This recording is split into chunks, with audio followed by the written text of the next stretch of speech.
Close your eyes and imagine this. It's November 1974. You're standing in a long line at a gas station somewhere in America. The air smells of fuel and frustration. People are tired, angry, desperate. The oil crisis has taken over the country. Prices are rising every single day. Some stations have already run out of fuel.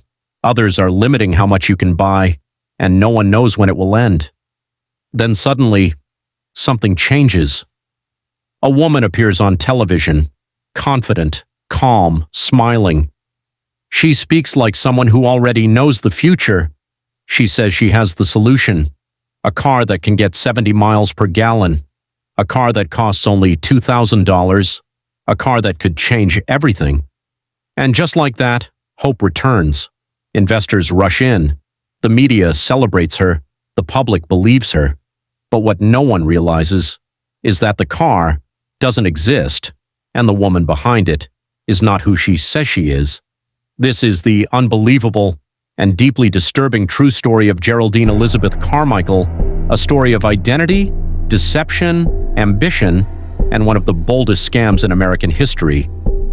Geraldine Elizabeth Carmichael was born in 1927 in Indiana under a different name, Jerry Dean Michael. Growing up in the 1930s, life was simple, structured, and strict. There were expectations, roles, boundaries. But Jerry never seemed comfortable within them.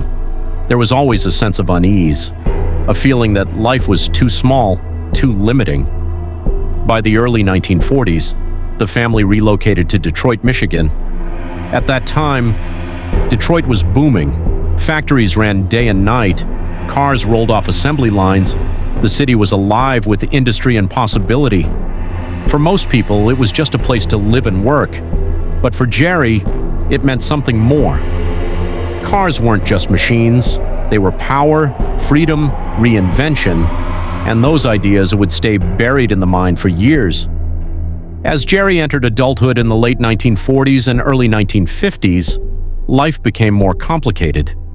Relationships formed quickly and often ended just as fast. Around 1952, while in Germany, Jerry entered a relationship that resulted in 2 children.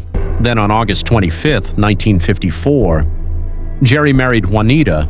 They had 2 children together. At this point, Jerry appeared to be building a normal life, but appearances can be deceiving. On March 3, 1958, Jerry married again, this time to Betty Sweets. That marriage didn't last long.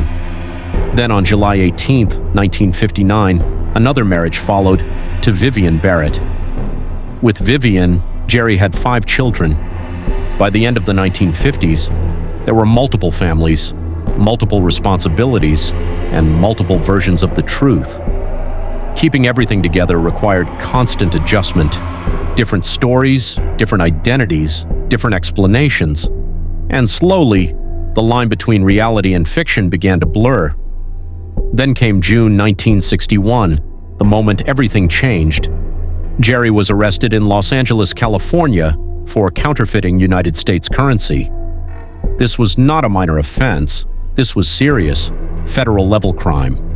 Authorities accused Jerry of producing fake money and putting it into circulation. The consequences were severe. A trial was scheduled, and if convicted, prison was almost certain.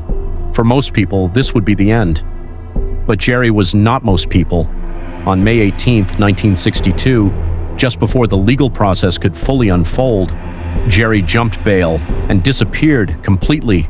No warning, no goodbye, just gone. It was not just an escape, it was a complete erasure of identity.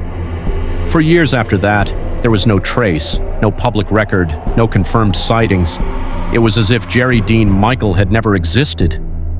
Then, sometime in the late 1960s, around 1969, a new story began to surface, a tragic car accident, a woman left widowed, a survivor, rebuilding her life. That woman was Geraldine Elizabeth Carmichael, but the accident was never real. It was a carefully constructed lie, a narrative designed to explain everything and hide the truth. Now calling herself Liz Carmichael, She stepped into a completely new identity. She was confident, charismatic, persuasive. She spoke like a professional, like someone educated, experienced. She claimed she had studied engineering. She claimed she had connections to powerful organizations, even NASA.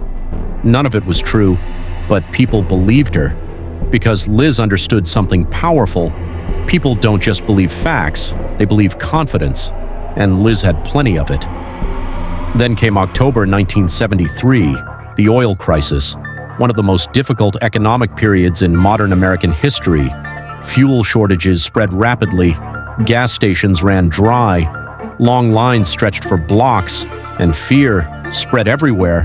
People needed hope, they needed a solution, and Liz was ready. In early 1974, she met a man named Dale Clift. He was an inventor. He had built a small prototype vehicle. It had 3 wheels, not 4. It looked unusual, almost strange. But it worked, at least in a basic sense. To most people, it was just an experiment. But to Liz, it was the opportunity she had been waiting for, because she didn't just see what it was, she saw what it could be turned into. On January 8, 1974, Liz founded the 20th Century Motor Car Corporation, a bold name, a futuristic vision, and soon after she introduced the world to a car called the Dale. The promises were incredible: 70 miles per gallon, a price of only $2,000, a lightweight body, but stronger than steel. It sounded impossible, but it also sounded exactly like what people needed, and so they believed. By mid-1974, Liz Carmichael was everywhere. Television interviews, newspaper headlines, magazine features. She spoke confidently about changing the future of transportation. She claimed her company would compete with major automobile manufacturers, and people listened. Investors poured in money, dealerships signed agreements, customers placed deposits, hoping to be among the first to own this revolutionary car. Millions of dollars flowed into the company. Everything looked real. Everything felt real. But behind the scenes, there was nothing.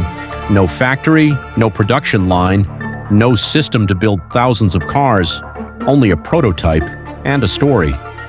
And slowly, the cracks began to show.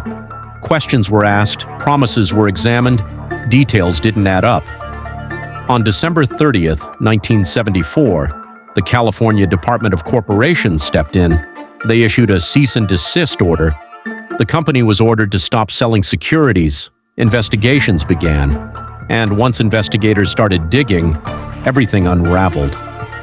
By early 1975, the truth was impossible to hide. On April 18, 1975, Liz Carmichael was formally charged: fraud, grand theft, conspiracy. The empire collapsed almost overnight. Investors lost money. Customers were left with nothing. The dream was over. And once again, Liz disappeared. For years, she lived under different identities, moving from place to place, blending into ordinary life, staying quiet, staying hidden. Time passed. The world moved on, but her story was not finished. On May 21st, 1989, a television show brought it back. Unsolved Mysteries, her face, her story, her deception, broadcast to millions. And this time, someone recognized her just weeks later.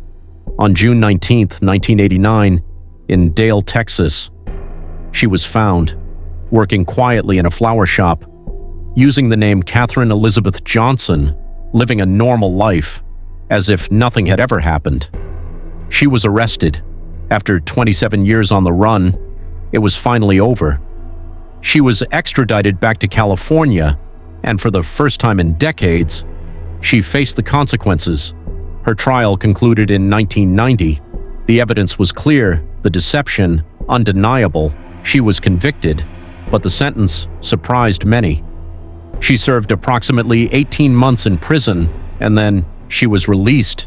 After everything, that was the end of the legal story.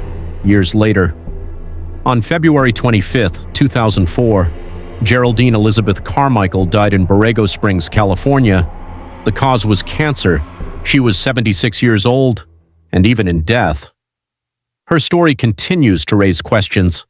Was she a visionary, ahead of her time, or a master manipulator who used hope to deceive thousands? Maybe she was both. A woman who didn't just change her identity, she changed reality for everyone who believed her. And in the end, the greatest illusion was not the car, it was her.